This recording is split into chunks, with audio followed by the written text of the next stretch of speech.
Salam damai Tuhan kita Yesus Kristus selalu menyertai kita. Saudara-saudari yang dikasihi Tuhan, kita berjumpa kembali dalam renungan harian santapan jiwaku. Dan semoga hari ini hari yang penuh berkat bagi kita semua. Kita akan merenungkan firman Tuhan yang akan kita dengar dari Injil Lukas bab 10 ayat 1 sampai 12. Saya mengajak kita semua untuk merenungkan bersama bacaan Injil hari ini dan semoga menjadi anugerah yang berlimpah bagi perjalanan iman kita. Inilah Injil suci menurut Lukas. Kemudian daripada itu Tuhan menunjuk 70 murid yang lain, lalu mengutus mereka berdua-dua, mendahulinya ke setiap kota dan tempat yang hendak dikunjunginya. Katanya kepada mereka, "Tuayan memang banyak, tetapi pekerja sedikit. Karena itu mintalah kepada Tuhan yang mempunyai tuayan, supaya Ia mengirimkan pekerja-pekerja untuk tuayan itu. Pergilah, sesungguhnya aku mengutus kamu seperti anak domba ke tengah-tengah serigala. Janganlah membawa pundi-pundi atau bekal atau kasut, dan janganlah memberi salam kepada siapapun selama dalam perjalanan. Kalau kamu memasuki suatu rumah, katakanlah lebih dahulu, damai sejahtera bagi rumah ini. Dan jikalau di situ ada orang yang layak menerima damai sejahtera, maka salammu itu akan tinggal atasnya. Tetapi jika tidak, salammu itu kembali kepadamu. Tinggallah dalam rumah itu, makan dan minumlah apa yang diberikan orang kepadamu. Sebab seorang pekerja patut mendapat upahnya. Janganlah berpindah-pindah rumah. Dan jikalau kamu masuk ke dalam sebuah kota dan kamu diterima di situ, makanlah apa yang dihidangkan kepadamu dan sembuhkanlah orang-orang sakit yang ada di situ. Dan katakanlah kepada mereka, kerajaan Allah sudah dekat padamu. Tetapi jikalau kamu masuk ke dalam sebuah kota dan kamu diterima di situ, pergilah ke jalan-jalan raya kota itu dan serukanlah, juga debu kotamu yang melekat pada kaki kami kebaskan di depanmu. Tapi ketahuilah ini, kerajaan Allah sudah dekat. Aku berkata kepadamu, pada hari itu Sodom akan lebih ringan tanggungannya daripada kota itu." Demikianlah sabda Tuhan. Terpujilah Kristus. Saudara-saudariku yang dikasihi Tuhan, kita mendengar kisah yang menarik hari ini. Yesus mengutus 70 murid. Dan bacaan ini sesungguhnya hanya kita bisa temukan dalam Injil Lukas. Setelah Yesus mengutus 12 murid, sekarang Yesus mengutus 70 murid. Mereka pergi berdua-dua. Apa yang kita bisa renungkan bersama dalam bacaan hari ini? Pertama, panggilan merupakan inisiatif Allah. Panggilan merupakan karya Allah itu sendiri.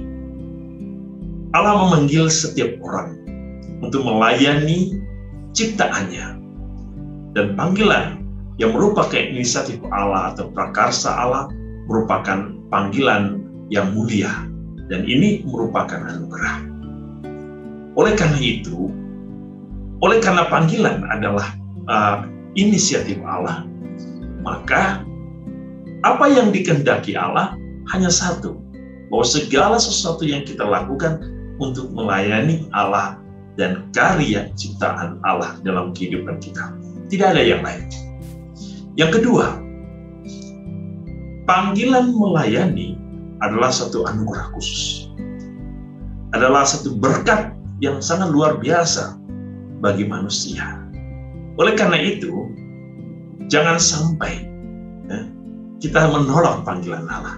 Sebab panggilan Allah adalah sebuah anugerah. Ini adalah misi yang harus diemban oleh setiap kita.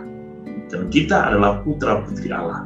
Maka tugas kita adalah menjalankan misi Allah, melaksanakan panggilan Allah sesuai dengan makna dan ciri dari setiap panggilan itu sendiri. Dan yang ketiga, Allah memanggil, memilih dan menetapkan setiap kita sesuai dengan ciri hidup panggilan kita untuk melaksanakan dan membangun kerajaan Allah di dunia ini. Itulah misi yang kita dengar hari ini ketika Yesus mengutus 70 murid. Hanya satu, untuk membangun kerajaan Allah di dunia. Maka setiap kita mempunyai tugas yang sama, misi yang sama di dunia ini, yaitu membangun kerajaan Allah di dunia. Lalu apa yang harus dilakukan oleh seorang pelayan Tuhan dalam karya dan misinya? Yesus hari ini pertama-tama ada syarat yang harus dipenuhi, yaitu sikap keyakinan, kepercayaan, dan mengandalkan Tuhan sebagai satu-satunya harapan dan kekuatan hidup kita. Ketika Tuhan Yesus mengatakan jangan membawa ini, jangan melakukan ini, sesungguhnya Yesus hanya mau mengingatkan kita. Syarat utama menjadi murid Tuhan, syarat utama untuk mewujudkan panggilan Allah, syarat utama untuk mewujudkan karya Allah adalah sikap keyakinan, kepercayaan, dan mengandalkan Dia sebagai satu-satunya harapan dan kekuatan kita. Di luar itu, tidak ada harapan. Satu-satunya harapan kita, Allah sendiri. Ini syarat yang mutlak yang harus kita penuhi. Yang berikut, apa yang menjadi misi kita? Seperti yang saya sudah katakan, apa saja panggilan kita? Kita mempunyai satu misi yang sama, membangun kerajaan Allah sesuai dengan martabat panggilan kita.